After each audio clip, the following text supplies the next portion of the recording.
बोलिए सियापति रामचंद्र भगवान की जय। जय बजरंगबली। आज मैं आपको अपने मन को वश में करने व ब्रह्मचर्य पालन करने का ऐसा नियम बता रहा हूं कि ब्रह्मचर्य पालन के दूसरे सारे नियम एक तरफ और ये अकेला नियम एक तरफ। हाँ, मतलब ये एक ही नियम आपके 50% ब्रह्मचर्य को कवर कर लेगा। आप बड़े से बड़े ब्रह्मचारी से पूछेंगे तो वो यह नियम तो आपको विशेष करके बताएगा। और यदि महंगी से महंगी ब्रह्मचर्य की पुस्तक आप खरीदेंगे तो यह नियम आपको विशेष रूप से बताया जाएगा। तो जो ब्रह्मचर्य की बुक बनाई है, नोटबुक, आपने आशा है बना ली होगी, यदि आप पक्के होंगे ब्रह्मचर्य पालन करने का संकल्प पक्का होगा तो उसमें आज आप 5वां नियम लिख लीजिए। पहले के 4 वीडियो में हम 4 नियम लिख चुके हैं। और याद रखिएगा, जीवन में सफल होना है तो आपके नियम, आपके लक्ष्य, आपकी मान मन्नत और आपके द्वारा जितने भी कसने वादे किए गए हैं वो सब लिखे होना चाहिए। ठीक है ना? तो चलिए इसी बात पर वीडियो को लाइक, शेयर, सब्सक्राइब और कमेंट कर दीजिए प्लीज। देखिए, मनुष्य, ध्यान दीजिएगा, मनुष्य बार बार पानी पीता है और कई बार यूरिन पास करता है, लघु शंका जाता है।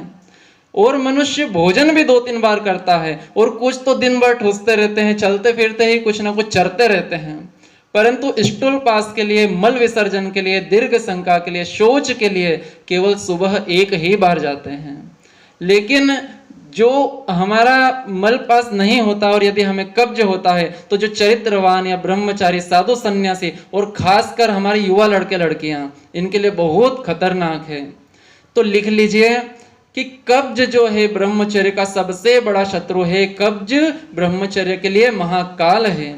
और संयम पालने वाले साधकों व ब्रह्मचारियों को कब्ज कभी नहीं होना चाहिए। कॉन्स्टिपेशन, मलबद्धता, इन सबसे बचना चाहिए।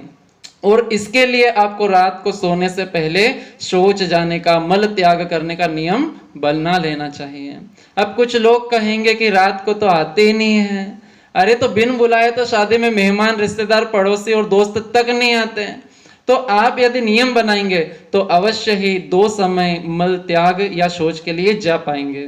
2, 4, 8, 10 दिन के अभ्यास से यह हो सकेगा। माता पिता ध्यान दें, बच्चों को बचपन से ही 2 समय शौच जाने की आदत अवश्य डालें। क्यों? क्योंकि जो मल मूत्र के द्वार है वो पास पास होने के कारण जब रात्रि में पेट में मल भरा होता है तो मल का दबाव प्रजनन तंत्र की ऐसी नसों और नाड़ियों पर पड़ता है जिससे रात्रि में उत्तेजना, स्वप्न दोष, मन में सोते समय गलत विचार आना और ब्रह्मचर्य नाश करने की आदत पड़ना, ये सब हो सकते हैं। और यदि माता पिता चाहते हैं कि हमारे बच्चे किसी भी गलत आदत के शिकार ना हो या जीएफ बना करके कुकर्म ना करे तो बच्चों को बचपन से ही ब्रह्मचर्य के नियमों का पालन करवाइए। मुझे बहुत से लड़के लोग बताते हैं कि गुरु महाराज क्या करें, हमको ये परेशानी है, हमको धातु का ये रोग हो गया, हमको स्वप्न दोष है, हमको ये हो रहा है, हम ये कर रहे हैं। तो जिसे भी मैंने 2 समय शौच का यह नियम बताया है उनके जितने भी परेशानी थी वो सब दूर हो गई है। तो 2 समय मल त्याग, पेट में मल को इकट्ठा न होने दे। और हमारे आयुर्वेद का सिद्धांत है, मनुष्य जो एक ही समय मल त्याग करता है बहुत बुरी आदत है, 2 समय होना चाहिए। आप सोचेंगे कि कब्ज का ब्रह्मचर्य से क्या लेना देना, क्या कनेक्शन है, इसके पीछे क्या लॉजिक है।